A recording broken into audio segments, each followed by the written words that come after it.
வாட்டி போகும்போது அதையும் அவங்க வந்து அக்செப்ட் பண்றாங்க.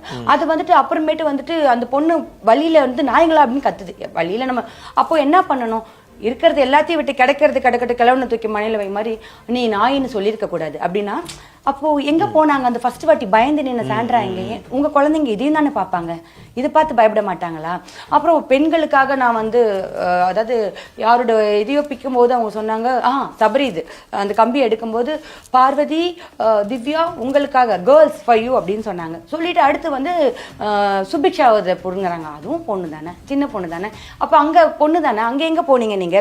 இந்த மாதிரி விஷயங்கள் எல்லாம் எனக்கு கொஸ்டின் வரும்போது என்னடா இது அநியாயமா இருக்குன்னு எனக்கு பிடிக்காம போயிடும். அவ்வளவுதான். ஓகே, நீங்க உள்ள இதை பத்தி ஒரு பெருசா ஒரு பூதாகரமா வெடிச்சது எப்ப போனா பிரஜன் வெளியில போயிட்ட பிறகு அவங்க யாராச்சும் அவங்கள ப்ராப்பரா அப்ரோச் பண்ணா கூட அவங்க ரொம்ப ஒரு மாதிரி கோவமா செயல்பட்டாங்க. இன்ஃபேக்ட் அது போக போக என்னாச்சு, கடைசி எலிமினேட் ஆகும் போது எல்லாருமே கேட்கறாங்க உள்ள யார் இருக்கணும் போது எல்லாருமே கனின்னு சொல்லும் போது பார்வதி மட்டும் சாண்ட்ரான்னு சொன்னாங்க. நீங்க எலிமினேட் ஆகும் போதும் பார்வதி முகத்துல ஒரு சந்தோஷம் இருந்துச்சு, சாண்ட்ராவை ஹக் பண்ணாங்க.